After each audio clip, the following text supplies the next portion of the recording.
Hello, I am the disembodied voice and hand of Zoe Blade, and today I'd like to talk to you about spectrograms and recording media, things like that.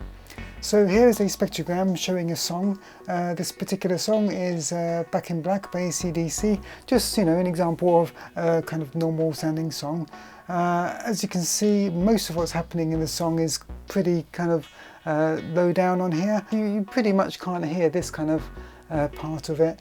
This part you can hear, but it's very high up, and although you can hear, say, hi-hats in that range sounding quite nice, kind of really sizzly, there's not really much actual melody that you'd have up there. All of the guitar riffs and everything like that, all the vocals will be pretty much all in this range, and the bass line here. This is Brian Eno's Music for Airports, and what I find really quite striking when looking at this, that I don't notice anywhere near as much when actually listening to it, is that it looks to me like statistically this track is mostly background noise. This blue background here, this is all tape hiss.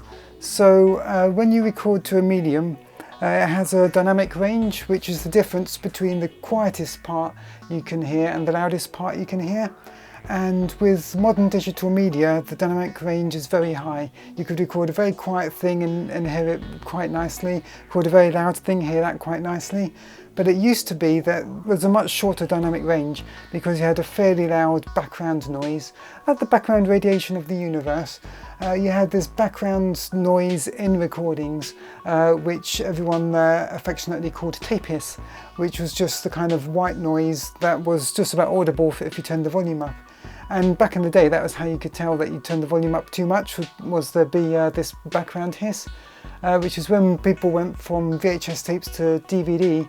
A lot of the time people turned the volume up way too loud and hurt their ears because they were expecting there to be this background tape hiss that there wasn't anymore. This is Aphex Twin's Crystal, the opening track from Selected Ambient Works 85 to 92, and again you can see pretty clearly here that this was pre-mastered to compact cassette, which is fairly well known amongst Aphex Twin fans. He's mentioned it in interviews, how he just give cassette tapes of his music to his friends to play in their cars, and then some of them were kind of cobbled together to form his first album. And you can really see this is quite noisy here. This is compact cassette. You can also see right here at the very end where it fades to actual black. There's a darkened void pitch black right there. That's where the mastering engineer would have faded out the song, so you can tell that wasn't on the original recording. The cassette tape itself was being faded out. This is Orteca's Cowpole intro, and again there's quite a lot of noise in the background, so we can probably infer that this was also recorded to compact cassette originally. But as the album goes on, this is Ortrich, I'm not sure how to pronounce that, but this blackened void here, that's expense right there. That's where money was spent. So this, by the time we got to this stage, it's probably digitally recorded either into a DAW or onto DAT or something like that. So you can tell at some point they actually improved their studio setup. Here's Aphex Twin's Acro David's Jam Shreds, because at the time he really loved his anagrams. You can see how it completely cuts out at 16 kilohertz, and there's a little bit above that. If you look closely, that's mirroring what's just below it. So what's happening here is he recorded this to DAT long play, which he also mentioned in an interview, so you can confirm it that way. And Sean Booth of Orteca, I think, was the only person who noticed this. With DAT it was CD quality and could even record up to 48 kilohertz, but it also, like VHS, had a long play mode. If you recorded long play, then it recorded, I think, about half the amount of data by reducing the bit depth from 16-bit to 12-bit, and that raised the noise floor slightly. And it also reduced the sample rate from 48 or 44.1 kilohertz down to 32 kilohertz. As per the Nyquist theorem, if you're recording at 32 kilohertz, the highest frequency you can capture is 16 kilohertz, which is why this completely abruptly shuts off up here.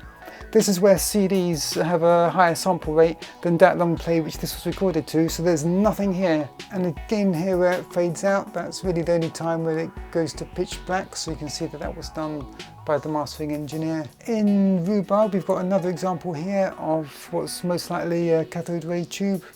it looks like it's actually being frequency modulated. So this is Aphex Twin's No Cares.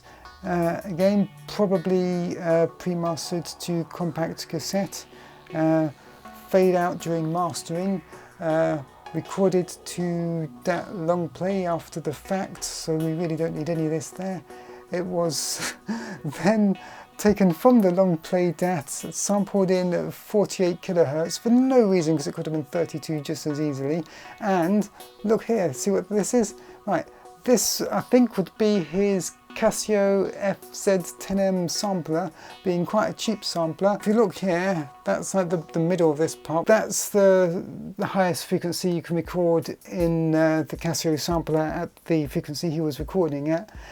That's the highest up parts of the sound, and there they are getting flipped over and played again higher up. That's where it's not got a reconstruction filter, which is the low pass filter you have after the DAC. So that's just an upside down copy of what's there. So this is an example of how this is a cheap sampler, but it has a very nice filter in it, so you know, that's fine. And again, I've never heard anyone complaining about like, oh, that sounds like a cheap sampler. So it really doesn't matter what equipment you're using. This stuff is messy, and this is a beautiful piece of music. It sounds very nice. So it really doesn't matter. You can use a cheap digital sampler, record it to compact cassette, then transfer it to that long play, and then transfer it from that to a modern high quality digital format. No one listening to it is going to be able to tell any of that. They just hear a nice beautiful piece of music, which is the important thing. Just make music and don't worry about what you're recording it to.